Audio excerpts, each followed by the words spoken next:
Tu crois que la pauvreté, c'est seulement un manque d'argent. Mais la vérité est plus froide. C'est souvent un manque de jeux intérieurs. Des règles invisibles qui te tiennent en bas. Même quand tu travailles dur, même quand tu pries, même quand tu espères. Machiavel n'aurait pas parlé de chance. Il aurait parlé de stratégie, de perception, de discipline mentale. Et surtout de 3 jeux que peu de gens osent jouer. Parce qu'ils obligent à regarder ses faiblesses en face.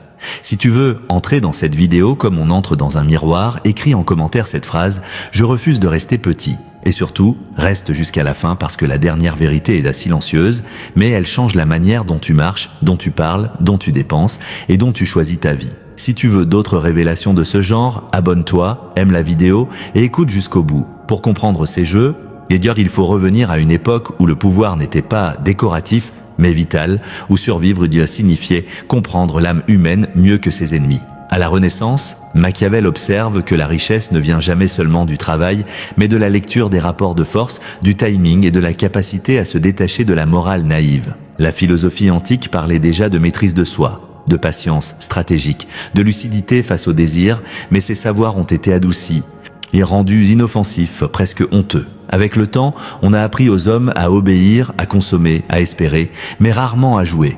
Aujourd'hui encore, on t'enseigne à gagner de l'argent, jamais à ne plus être pauvre intérieurement. Et c'est précisément là que ces jeux dérangent, parce qu'ils exposent les blessures modernes. L'impatience, la dépendance et l'illusion de sécurité. Le premier jeu commence là où la plupart des gens refusent de regarder, dans ta relation au temps.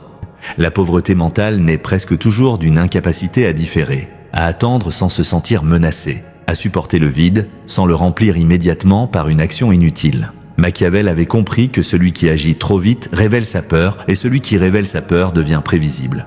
Ce premier jeu est donc le jeu de la patience stratégique. Tu dois apprendre à ne pas réagir immédiatement à chaque opportunité, à chaque provocation, à chaque promesse d'argent rapide. Observe ton propre esprit. Quand une idée de gain apparaît, ton corps se crispe, ton cœur accélère, tu veux saisir, posséder, sécuriser. C'est exactement à ce moment-là que tu perds ton pouvoir. La richesse durable appartient à ceux qui savent laisser passer ce qui n'est pas aligné, même si cela fait mal à l'ego. Ce jeu t'oblige à regarder une vérité inconfortable. La plupart de tes décisions financières sont émotionnelles, pas rationnelles. Tu dépenses pour calmer une angoisse, et d'où tu travailles pour fuir un vide, tu poursuis l'argent pour éviter une sensation d'insignifiance. Tant que tu n'as pas la maîtrise de ce mécanisme, chaque gain te rendra temporairement soulagé mais structurellement pauvre. Machiavel aurait dit que le vrai stratège n'est jamais pressé, parce qu'il sait que le monde appartient à celui qui peut attendre pendant que les autres s'épuisent. Ce jeu demande de transformer ton rapport au manque. Au lieu de le fuir, tu l'utilises comme un entraînement.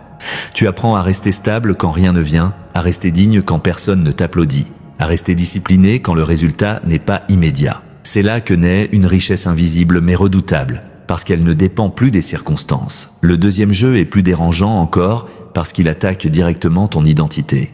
C'est le jeu de la valeur perçue. Machiavel savait que les hommes ne sont pas récompensés pour ce qu'ils sont, aimés pour ce qu'ils représentent dans l'esprit des autres. La pauvreté persiste souvent chez ceux qui confondent valeur intérieure et valeur sociale. Tu peux être intelligent, moral, travailleur, et rester pauvre si personne ne te perçoit comme rare, nécessaire ou difficile à remplacer. Ce jeu consiste à arrêter de chercher l'approbation et à commencer à construire une aura. Observe les personnes qui attirent l'argent sans le poursuivre. Elles parlent moins, expliquent de moins, se justifient rarement. Leur silence crée une tension, leur absence crée un manque, leur présence devient précieuse. Toi, on t'a appris à te vendre en trop, à expliquer ton prix, à prouver ta valeur. Mais plus tu expliques, plus tu diminues ton pouvoir. La valeur perçue naît de la retenue, du choix, de la capacité à dire non sans colère et à t'éloigner sans drame. Ce jeu te demande de comprendre une loi psychologique brutale, ce qui est toujours disponible est rarement respecté.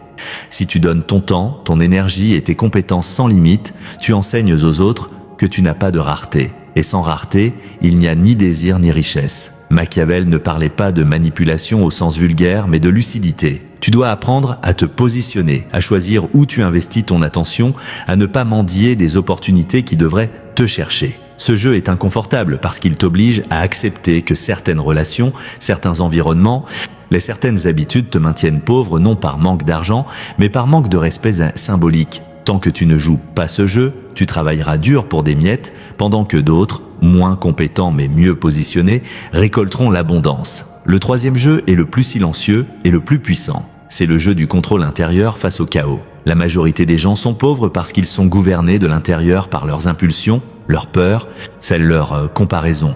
Machiavel observait que celui qui ne se gouverne pas lui-même sera toujours gouverné par les circonstances ou par les hommes. Ce jeu consiste à devenir souverain de ton monde intérieur. Chaque fois que tu te compares, tu perds de l'énergie. Chaque fois que tu envies, tu te disperses. Chaque fois que tu te plains, tu abandonnes ton pouvoir. La richesse commence quand tu cesses de réagir émotionnellement à ce que les autres possèdent ou affichent. Les réseaux modernes exploitent précisément cette faille. Ils t'exposent à des symboles de succès pour déclencher ton impatience et ton sentiment d'insuffisance. Machiavel aurait reconnu là une arme psychologique redoutable. Le jeu consiste donc à retirer ton attention de ce qui t'affaiblit et à la rediriger vers ce qui te structure. Tu dois apprendre à observer tes pensées comme des mouvements passagers, pas comme des ordres. Quand une peur surgit, tu ne la combats pas, tu la regardes. Et quand un désir apparaît, tu ne le suis pas aveuglément, tu l'examines. Cette distance intérieure crée une force calme, presque invisible mais extrêmement rare. Et ce qui est rare attire naturellement les ressources, les opportunités et les alliances. Ce jeu transforme ta manière de marcher dans le monde, tu n'es plus en demande, tu es en présence, tu n'es plus pressé, tu es ancré, tu n'es plus pauvre intérieurement, même avant que l'argent n'arrive. Et c'est précisément pour cette raison que, tôt ou tard, il arrive. Maintenant que tu connais ces trois jeux, la question n'est plus de les admirer mais de les incarner. La connaissance sans application est une autre forme de pauvreté, plus élégante mais tout aussi paralysante. La pratique commence par un rituel simple mais exigeant. Chaque jour, impose-toi un espace de retenue consciente.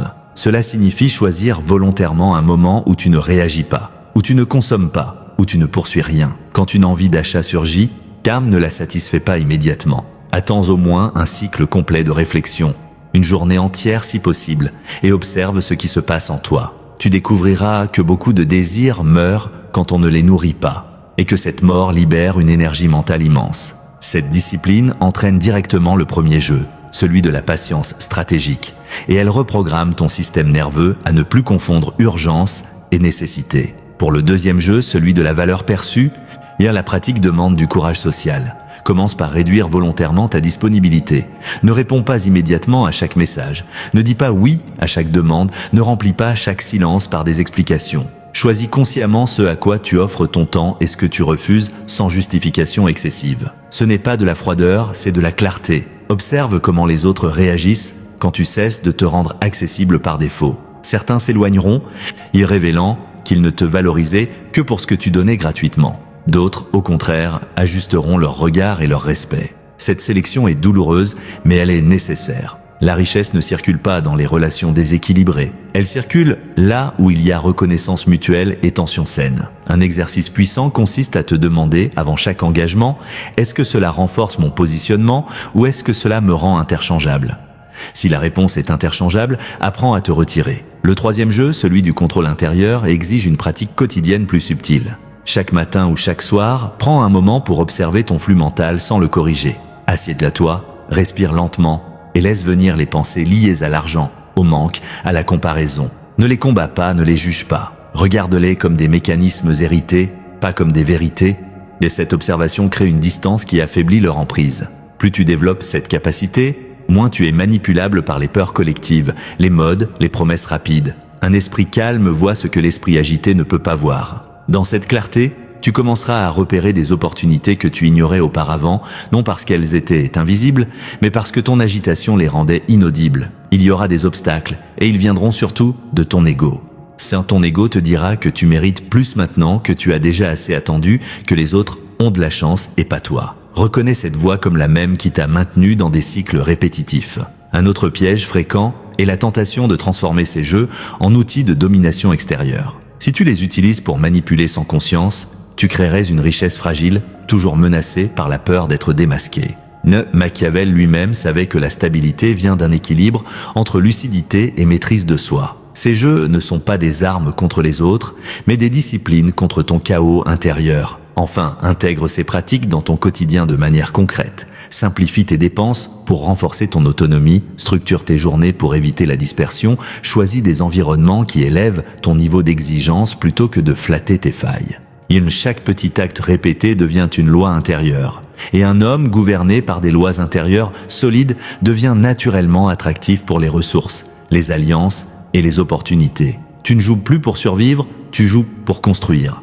Tu ne cherches plus à sortir de la pauvreté, tu deviens quelqu'un pour qui la pauvreté n'a plus de prise. Si tu prends du recul maintenant, tu verras que ces 3 jeux n'ont jamais parlé d'argent au sens brut. Ils parlent de posture et de gravité intérieure, de la manière dont tu te tiens face au monde quand personne ne te regarde. La pauvreté n'est pas seulement un chiffre sur un compte, c'est un état de dépendance intérieure, une urgence constante, une peur de manquer qui déforme tes décisions avant même que tu les prennes. En jouant le jeu de la patience, tu reprends le contrôle du temps. Et celui qui contrôle son temps n'est jamais vraiment pauvre. En jouant le jeu de la valeur perçue, tu cesses de te brader, et le monde ajuste naturellement ce qu'il t'offre. En jouant le jeu du contrôle intérieur, tu redeviens souverain, imperméable aux tempêtes émotionnelles qui ruinent silencieusement tant de vies.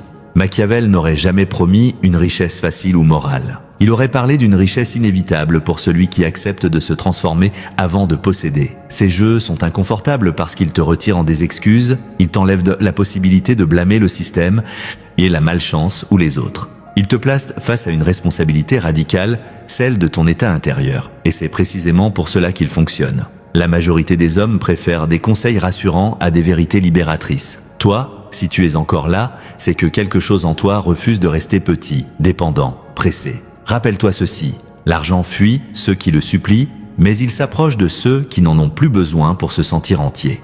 Quand tu cesses de courir, tu deviens visible. Quand tu cesses de prouver, tu deviens crédible. Quand tu cesses de te comparer, tu deviens libre. Et la liberté est toujours magnétique.